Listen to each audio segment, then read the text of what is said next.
When my daughter-in-law smirked at the camera and tossed my handmade baby blanket into a garbage bin, she thought she was making a clever joke about my cheap knitting.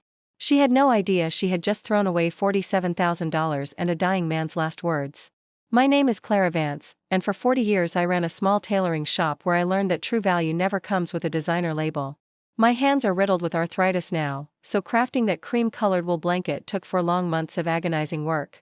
I did it to honor my husband Raymond, who passed away 10 months before our grandson was born. Raymond was a quiet savior who spent 3 decades buying small savings bonds, hiding them away in an old cigar box to give our future family a head start that nobody could ever take away. Before Raymond closed his eyes for the last time in that hospital room, he made me promise to sew those bonds securely into a hidden pocket. He wanted our grandchild to physically search the fabric, discover the inheritance, and read the final letter he had dictated to me. I spent nights weeping over every single stitch, carefully sealing $47,000 into the lining alongside a dead grandfather's deepest hopes for a child. My son Preston married a woman named Bianca, who was raised by a mother obsessed with social status and expensive brand names. Bianca viewed the entire world through the lens of luxury logos, treating my quiet life and traditional skills with a polite but distinct condescension. To her, this upcoming baby was not just a miracle but the ultimate social media accessory, requiring a perfectly curated nursery filled with European strollers and designer clothing. The baby shower was hosted at a pristine mansion filled with white floral arrangements and expensive catered platters that felt entirely hollow. I sat near the edge of the room holding my plainly wrapped box, watching Bianca open luxury diaper bags while her friend Chloe filmed everything for an online audience. My son Preston stood against the wall, nervously laughing along with the shallow crowd while completely ignoring how much effort his grieving mother had exerted. When Bianca finally reached my present, she tore away the simple paper and held up the wool blanket with a look of absolute disgust. She announced to the rolling camera that they only permitted luxury brands in their home, casually dropping my months of labor directly into a trash can. The entire room erupted into polite, uncomfortable laughter, and my own son kept his mouth shut to avoid creating an awkward scene in front of wealthy friends. I did not scream, and I did not let them see me cry because true dignity does not beg for respect from the shallow. I calmly walked over to the garbage bin, lifted my blanket out of the waste, folded it with practiced precision, and walked out the door. As I sat in my car weeping over the smell of trash on Raymond's beautiful work, I realized that Bianca had failed to look closely enough to feel the fortune hidden inside. Later that evening, my sister-in-law called to tell me she had accidentally revealed the blanket secret to Preston after I left the party. A few minutes later, my phone rang again, and my son's voice was completely shattered as he begged me to tell him I had saved the gift. He was suffocating under the sudden realization of what his cowardly silence had almost cost his own child, weeping as he confessed his deep shame. I confirmed that the inheritance was safe on my kitchen table, but I refused to shield my adult son from the heavy weight of his actions. I told him gently that his father's entire heart had been tossed away while he stood by and chose the path of least resistance.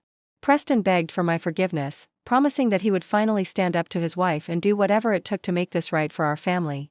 When Preston confronted Bianca about the hidden fortune, her immediate reaction was defensive anger rather than genuine remorse or self-reflection.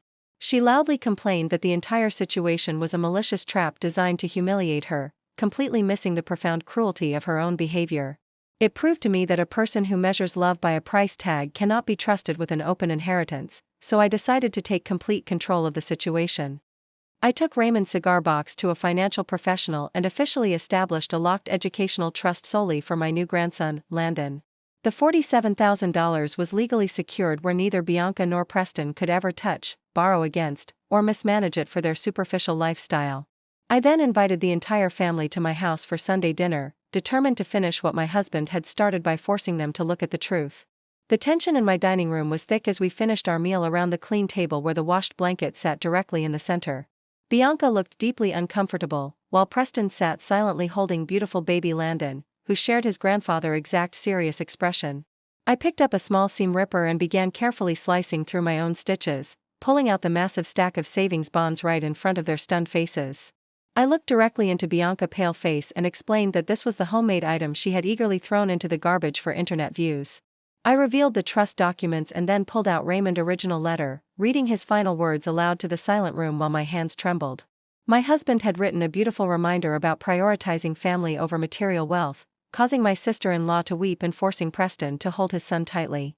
I made it completely clear that I would be an active, permanent part of Landon's life, refusing to be treated like an optional relative anymore. My quiet son finally found his backbone, commanding Bianca to stay silent when she attempted to manufacture another self-serving excuse for her behavior. The blanket came home with me that night because a precious legacy belongs only in a household that has truly learned how to respect the love woven into it. Months have passed since that evening, and the internet video Bianca posted has ironically become her own social punishment among those who saw her true nature. She eventually approached me in a rare moment of humility, quietly asking if I would teach her how to knit a simple hat for Landon. We crafted a small, imperfect garment together, marking the very first time she chose to keep something beautiful simply because it was made by human hands. Preston has transformed into a stronger man and a devoted father who is actively learning how to stop choosing the easy way out of conflict. They are currently attending marriage counseling, and he frequently shares stories about Raymond with little Landon while wearing his father's old fishing cap. My hands continue to ache during the cold winter mornings, but I am already working on a new sweater with hidden initials stitched into the sleeve. The world will constantly try to convince you that your worth is defined by a brand name or the price of your possessions.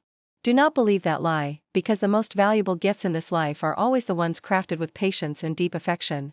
Learn to look past the lack of a logo, protect the legacies left behind by those who loved you, and never let anyone treat your heart like garbage.